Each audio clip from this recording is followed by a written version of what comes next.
我们在一起2年多的时间呢，一开始挺好的，但是现在他下定决心要和我分手。他总是嘴上说的很好，但没有落到实际上。我需要有自己的生活保障，需要有安全感，我有错吗？他想要的我都能给他，希望他能再给我一点时间，不想分手。我跟他耗不起了，我一点也看不到希望。我觉得我们就这样散了吧。掌声有请这一对，有请。陈先生30岁，自由职业；雷女士30岁，医生助理。有请2位，有请。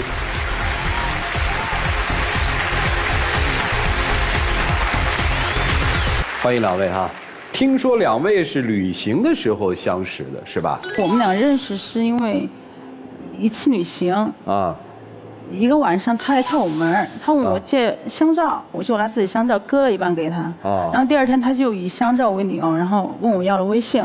哦，这个主意都想得出来，搭讪是吧？厉害啊！然后呢？然后回到重庆，他就找理由请我吃饭。然后他表白那天，他就送了1块香皂给我，他说以后我会加倍给你付出。他因为现在他是创业初期嘛，没有车没有房，但是他有一颗爱我的心当时我就信了。这样的主持人，因为我和女朋友嘛，这一次是因为一个买房子的事情，然后他现在想分手，但是我现在不愿意跟他就是分手。你们俩认识几年了？2年多。这男生有什么优点啊？刚开始的时候他对我很好然后我不是有时候要上夜班，还可以买很多宵夜呀、水果要过来给我吃。然后当时我的同事都很羡慕我。我跟你说，所有追求一开始都是这样。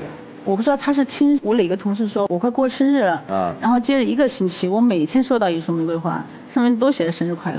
那个过1个星期的生日啊？他不知道是哪天嘛，他问我，我没告诉他嘛。就撞嘛，反正。对。撞上了吗？没有。哎呀，1个礼拜都没撞上。然后我们俩刚在一起1个多月，他就经常3、4天不回家，还打电话让我给他送换洗的衣服过去。其实我能理解，因为他创业初期，他跟我说的，他为了我们以后更好的生活，是这个我能理解的但是后来他就变了。变了。对，就有一次嘛，他过生日，我就给他说，我说今天你过生日，你可以早一点回来，然后我给你准备惊喜。等到8、9点钟他没回来，我就给他打电话了，我说你在哪儿呢？他说我在应酬，说完就把电话给我挂了。当时我就觉得很寒心呐。其实那一次，当时客户要资料也要的比较急嘛。我听他说不是说他在应酬是吗？对。应酬跟资料有啥关系？因为我把客户的资料做完了之后，我给客户带过去，然后在应酬这上面的，然后耽搁了，忙完了回家的时候呢，差不多1点钟了。这得什么样的客户那么敬业哈？一聊到1点多，你们聊啥呀？就是关于我们市场的一个开拓。回家的时候我就看到他自己躺在沙发上已经睡着了。其实我当时心里面觉得挺内疚的然后我也想一下，怎么来哄一哄他。主持人，你知道他怎么哄我的吗？他是1点半回来的时候，我已经醒了，但是我在生气，我是没有理他，就装着睡着了。我就听他去厕所给他妈打电话，他说我们俩吵架了，问他妈该怎么哄我。这个事情有必要给你妈打电话吗？到第2天他什么也没做，也没哄我，也没给我解释，然后他又继续上班去了。他是什么事儿都跟他妈说吗？对，他就是典型的妈宝男。其实这些小事我都能忍什么事儿忍不了了？就是有一次我生病了嘛，转完酶2000多。太高了。对，因为正常值是0到40，我们医院本来也不是很那个嘛，然后让我转院，我给他打电话了，我说医生说我有点严重，然后还有我晚点再说吧，再看不看你吧。然后我就自己去了医院，我去了医院，医生就让我办理入院呢。那肯定啊。然后我就给我妈打电话，第2天我妈来了，因为晚上我也给她打电话了，她没接电话。然后第2天早上我妈就来了，我听我妈在医院门口哭，在那个病房门口哭，就觉得无依无靠，是这意思吗？谈了个假恋爱，是这意思吗？最需要他的时候他不在，是吧？对不起，吓我一跳，对不起。因为我觉得有她这个男朋友跟没有她男朋友就没有区别。我在医院住了15天，他谈我2次，就中午来的，还提着盒饭来的。这是为啥？因为我们的市场开拓期嘛，各方面的数据统计啊，后续的一个工作跟进，我确实那段时间没走开。这件事儿在女生的心里面可能阴影会比较大一些，是吧？觉得无依无靠是吧？想象当中，我谈一男朋友，在我最关键的时候，至少我认为最关键的时候，他应该在我的身边，是这意思吗？对。结果他没来，最后还是我妈来守了我10几天。控制下来了，指标都好了。现在好了，但是病根没有恢复。但是，完了之后你，也不能说我们要在一起就应该买一个房子吧？等，先别房子，我这事儿还没问清楚呢。我想知道，你知道他现在到底得了什么病吗？我知道，这个你可以接受是吧？对，对未来的生活有什么影响吗？当时没有好的时候就不能怀小孩。现在没事了是吧？不能反复。听明白了，你这都不关心不关注啊？就回来之后有时间，我现在也给他煲个汤。不，这跟煲汤没关系啊。会改善一下他的现在的这个状态。你家里人知道他这个状态吗？我父母也了解。这个是真的了解，还是只是表面上了解？我给他们说过。你怎么说的？我说他在医院住院也没啥大问题。他住院的时候你父母去看过吗？我父母在工地上包工，他们时间也不是很方便。你父母知道你有这么个女朋友吗？知道。他当时生病的时候，你们是男女朋友的关系，还是说已经见过父母了，准备娶她？我们是这么一个关系。我们之前已经见过父母了。也就是说，在你父母那儿，这是你的未婚妻，有这么个意思吧？对。所以他生病15天，你父母也没有去任何看？没去。OK， 好，咱接着说房子啊。就因为这个事情让我很寒心呢，我就觉得他大难临头各自飞了那种感觉，然后我就提出我说要么就结婚买房，要么就分手啊。他让我去跟他妈商量，那我就去找他妈了。他母亲这样说的，他说买房可以，但是他说他们出一半，让我出一半，这个我认。但是他母亲说我们要先扯证。扯了证之后，房产证上面要加上他父母的名字跟我的名字，这点我想不通，为什么呀？我过日子是跟你过啊，不是跟你父母过呀。你们那个房子钱不是他父母出的，不是他出的吗？但是我也出了一半，过日子是跟他过呀。房产证无所谓啊，你也不跟房子过。这一点我不能接受。生病之前有结婚的打算吗？生病之前我给他提过，他说现在创业初期，那个时候我母亲也没这么催我。但我生了病之后，因为我现在30了嘛。我母亲也会催了，然后我自己也会想了很多了。也就是说，其实这次生病对你的这个心理的改变非常大，对吧？是的。可能过去没生病之前觉得，我们这么谈着挺幸福，就挺好。对。但生病之后，你可能说我需要一个保障，我需要一个家，是不是这么想？是的，是的。啊，能理解吗？能理解啊。但是，你说你去和我的父母沟通，他特别，就是有那种生活上的洁癖嘛。然后他去我父母家里面的时候，自己备了一副碗筷，就让我父母感觉很不舒服。你知道吗？平时我们的生活当中，你说他来我的爸妈来我家里面住了一晚上，把你的毛巾用了一下，结果第2天你把毛巾给换了。我知道我是，因为很多人也会说我是过于洁癖了或者是什么，但是这些东西我都给他说了，我可以慢慢改。但是我养成了30年的生活习惯，你不可能一下就要我改吧？这个是在逼我呢，你逼我到墙角了，你不可能一直让我退让吧？我其实特别好奇的就是为什么这件事是女方跟男方的父母谈，而不是男方自己跟父母谈的？因为我给他说，我说要么我们就分手，要么就结婚买房。对。他说他没钱，让我去找他父母。你就去了？我就去了。可是你刚才说是你跟他结婚，不是跟他父母结婚呀？我知道他在家里面做不了主，他什么事也做不了主，什么事也问他妈呀。我只有去找他母亲商量。所以这事儿就别拧巴了吧，姑娘。反正他们出钱写名也挺正常的，就写了呗。人家出了钱写了名，为啥就不行呢？不行。那写他的名行吗？写他名可以。现在是您急着结婚，人家可不着急呀，姑娘。他就想拖我，就耗着我，想把我耗大了，反正就没人要了是吧？然后就必须跟他结婚呢。现在他纠缠你吗？会啊。不是创业很忙吗？这会儿不忙了？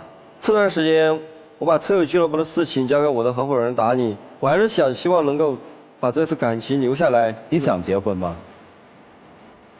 想。那这事儿很简单，跟你爸妈说，房本上写你和他的名字不就完了吗？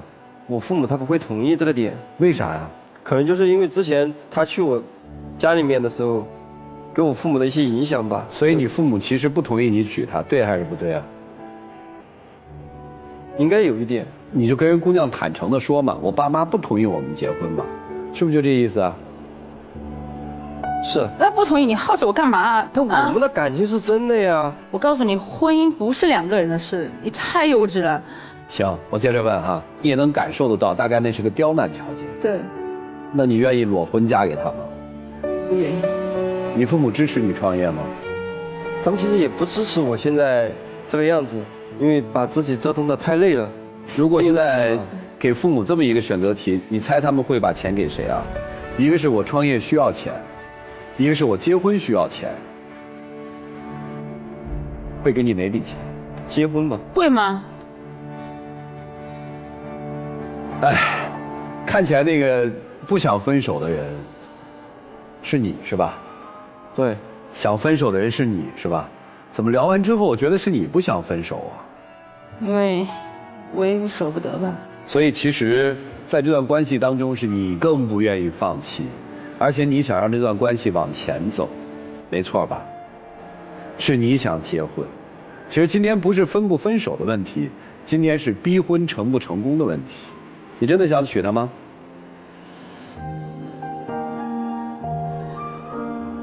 我想。想还用考虑那么久啊？接下来一起进入丘比特问卷。女朋友住院，你不闻不问，忙，我们。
爱是给你幻想让你去飞，要结婚呢是要拉着你落地。很明显，就这男孩，人家就一直想在天上飞着，没想落地，而且天上飞的同时还完全没把你当回事儿。就单单一点，你生病，甭管这病是大是小，如果你在他心中足够的重要，他都会觉得心疼死了。如果你在他心里没有地位，再大的病，他觉得你不还活得好好的站在这儿吗？他能让你自己去找他父母聊房子的事儿，这个房子是你们2个人未来的家，你们俩未来要住的地方，他连你们2个人安身立命的这个房子都没有放在眼里，像施舍你一样。你要嘛，那你自己去找我父母谈去啊，要得着你就要，要不着我爸妈不给，那我也给不了你。这是什么态度啊？然后你居然还真的就去要，我不知道你在那个情境下你是怎么张得开口，这话说出来都觉得别扭，你都能把这事儿做出来，你也是太不尊重自己了。如果你只是为了结婚而结婚，那咱换一个人好不好？起码这个人要尊重你，把你当回事儿。如果你要是说为了跟他而结婚的话，那我劝你就止步于此吧。因为这段婚姻开始就已经把你自己拉到了最低的位置。你想想，你嫁进他的家门，他的爸爸妈妈怎么能看得起你？明白吗？30岁了，的确也着急结婚了。如果分开的话，再找第二个人，这个时间成本，第二个好不好你也不知道。对。不管怎么说，对这个男人心里真的是不那么的满意。于是你想说，为了增求安全感，那我有个房，多少也算是个保障。如果对方的父母不为难你，把房买了，你是不是就结婚了？但你要结了婚，问题就更严重了。我看到的你现在是在赌啊，2年了，你赌输了，你没找到你理想当中的男朋友，所以你靠房子来扳回一局。房子拿到了，你好像小赢，但是把你的一生给赌进去了，你又输了。因为他之前对我很好，然后我就这样安慰自己。所有的好都没有那一次得病是验金石，那一个问题就足够了。那我问问你的这个男朋友，客户比他重要，转氨酶从40到2000，那是一个小病啊，那是要命的病啊。如果你没有这样的一个发自内心的说啊，我去关注对方，而只是凭着啊还不错，长得还挺好，表面的喜欢，那个结婚没有任何意义。你根本就不了解人家，他适不适合你呀？以后能不能跟你过日子呀？他那洁癖你能受得了吗？你也没想那么多，俩人不合适，2个家庭也不合适，至少我个人意见不赞同。好，谢谢于老师。谢谢。来，胡老师。你不能因为我害怕错过了他，将来我更找不到，所以我得耗着他，我得把这个婚给结了，否则的话我的婚姻会没有希望。你不应该这样想，总有一个人会爱你，你明白不明白？这个男生哈，你就是对于婚姻本身是不够重视。你说实在话，你脑海里想过结了婚你要准备什么吗？没有。对，你什么都没想过，就是你压根脑海里面就没想过结婚这事儿，至少现在没想过。你要是想过，怎么可能让他跟你父母谈嘛？但我爱着他呀。你是爱着他，但你现在没有想过要结婚嘛？你现在就是一种热恋的状态。所以其实你对于婚姻，对于将来，你到目前为止是不负责任的，你也没有思前想后考虑清楚的。所以分手是必定的。但关键是你要有自信去看待将来的生活，你不能为了结婚而结婚，好吗？谢谢。哎，你自信起来，好，就这样。好，谢谢涂老师。不哭了，我们结婚是为了追求幸福，我们不是为结婚而结婚，对吧？女生有句话说得特别好啊，她说光这个结婚光有爱还是不行的，还是不够的，因为都不了解他，爱不就爱得盲目吗？你说呢？啊，学会放手其实挺好。接下来一起进入真情60秒。我们在一起相处2年多了。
来，女生放的是什么呀？我放的是我们第一次认识的地方的明信片。哦。就是我生了病，然后之后我们不是分开了嘛，然后我一个人回到我们第一次见面的地方，我希望在而开始，在而结束。啊。你送的是一块香皂。对，我们就是因为一块香皂认识，也是因为这块香皂而走到现在。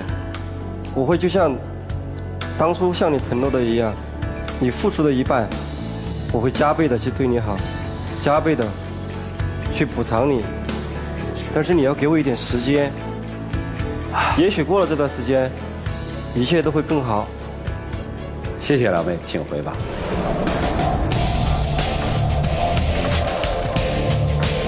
来，请关门，请开门。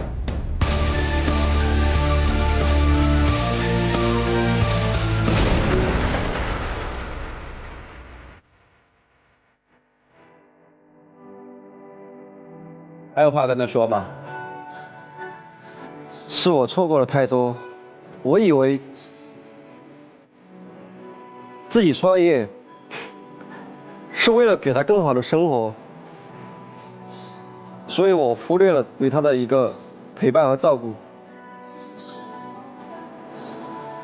这可能是我自己情感经历的少的原因。你最重要的问题啊，不是给他更好的生活，是了解他，你不了解他的痛苦，你明白吗？是。就如他所说的吧，以后我们彼此都会幸福。好，行，谢谢你，请回。